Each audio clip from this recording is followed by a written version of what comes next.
a year. It's kind of hard to imagine. What's $1 trillion? If I took $1,000 bills and stacked them in my hand, about 4 inches high, I'd have $1 million.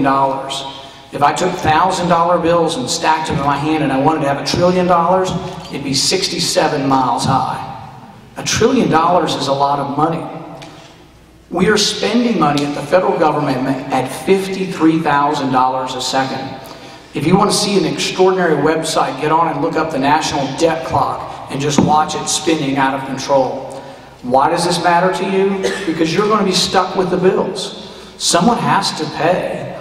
You know, people say, oh, cash for clunkers, what a great idea. I'll get $4,500 and I'll go buy a new car. Well, you have to ask the question, where did the $4,500 come from? They have to either tax somebody for it, but we're not doing enough of that. There's not enough taxes, so what do? They borrow. We've borrowed $800 billion from the Chinese, $700 billion from the Japanese, $100 billion from the Saudis, $100 billion from the Taiwanese. The list goes on and on. We are the greatest debtor nation known to man. Who's going to pay for that? You're going to pay for it, one way or another. You either pay for it through having to eventually pay higher taxes, or you pay for it through inflation. The other way that government pays for debt when they spend more money than they take in, the other way they pay for it is by printing up money. So the Federal Reserve simply prints up money to pay for things. Last fall, when we had that banking crisis, the Federal Reserve bought $2 trillion worth of assets. Where did the money come from? They just print it up. It's a problem. You can't, there's no such thing as a free lunch. You can't just give away money to people and expect that it'll be fine.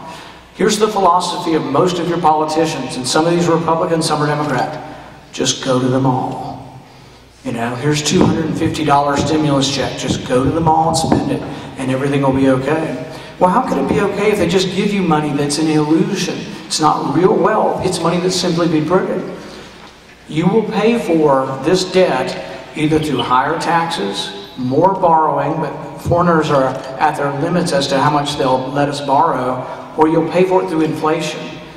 We've had high inflation. In my life, in 1979, we had 20% inflation and 20% interest rates. There is evidence that that could happen again. When we had the banking crisis last year, they doubled the monetary base. This is the Federal Reserve expanding the money supply. When that money leaks out into the system, which it hasn't done yet, when it gets into the system, when you have more money, each individual unit of that money will be worth less. It's going to happen. We can't do this forever. No country can live beyond its means unless eventually they're going to live beneath their means. No individual can, and eventually no country can. We've been doing this for a generation, and you're going to be stuck with the bills. So you have to think through this. Who you vote for is important. You could say, well, I just want free health care. Well, is it really going to be free? The Democrats are saying, oh, it's $874 billion, but their next sentence is, but it really is not going to cost you anything. It's not going to add anything to the debt. Well, where are they going to get $874 billion and it's really not going to add to the debt? You know, some guy in Congress stood up and said, that's a lie. Well, at the very least, they're disingenuous. Where are they going to get the money? $874 billion. Where's it going to come from? It's going to come from you through borrowing or through inflation. The problem is we're out of money. Medicare already is going broke. Social Security is going broke. Why is it going broke? It's one simple fact. It's demographics. It used to be that there were many workers. At least at one time it was 7 workers for every retiree. So Medicare and Social Security had a lot of extra money. But now it's 1 worker for every retiree. People are living longer, and we have a larger and larger older population, and we don't have enough money. So something has to give. And so when they say, oh, the government will provide it for free, what happens when something appears to be free is you overuse it. You know, if you could all get free iPhones, everybody gets an iPhone. But then ultimately there has to be more money for someone to make the iPhones. It's the same with healthcare. If healthcare is free and you pay nothing to get it, everybody goes all the time. There's nothing to stop you from going. That's why government programs are always short of money. Medicaid for the poor, Medicare for senior citizens. They're already short of money because it's free. Anything you don't pay for, you'll overuse. When bread was free in the Soviet Union, there was never any bread. You have to have a pricing mechanism. That's the way economics works. That's what's so wonderful about capitalism is that because you pay a price, you pay a penalty, you've got to work, you've got to earn money, and then you have to exchange it for a good. Capitalism works to distribute goods through the economy. But when you make something free, number one, it's not really free. You're going to pay taxes for it. But number two, you destroy the marketplace, which has private ownership, profit, competition, prices going up and down, and that's how you distribute goods.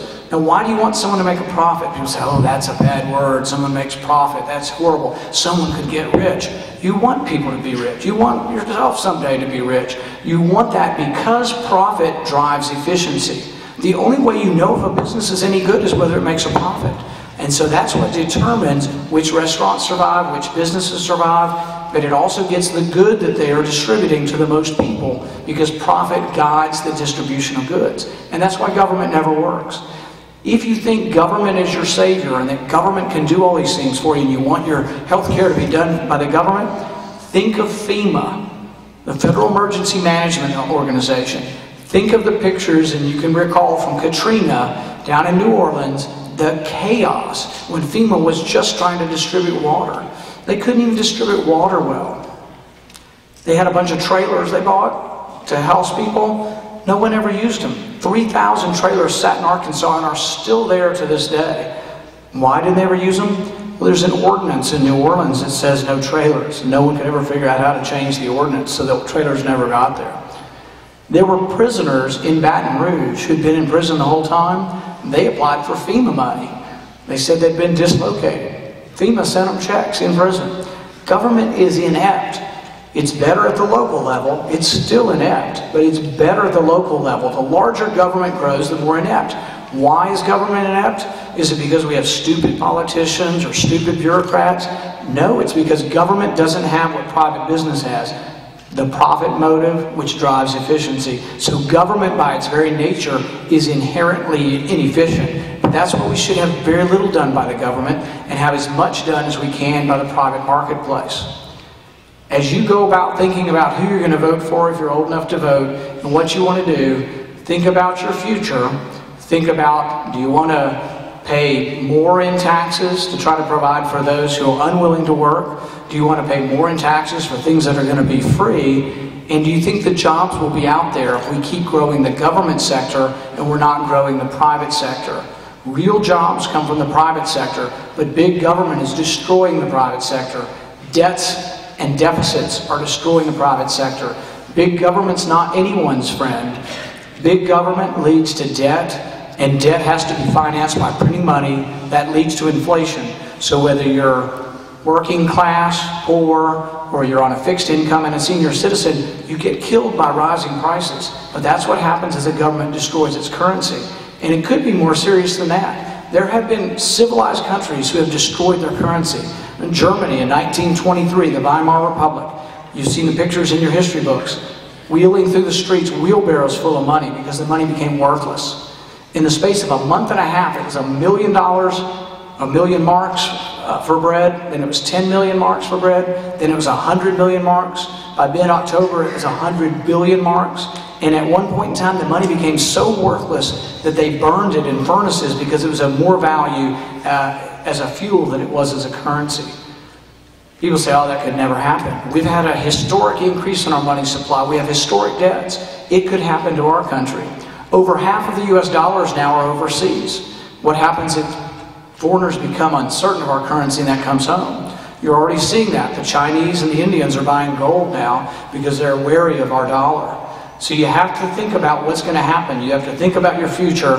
Think about where your future is, where your future will be. Where are the jobs going to come from? From capitalism or government? And so those are the real decisions, is which direction do we go? You have two directions, more government or more capitalism. I say the answer is more capitalism, free markets, and smaller government. And I hope you'll think about that. And at this point, I'll take questions if we have any questions.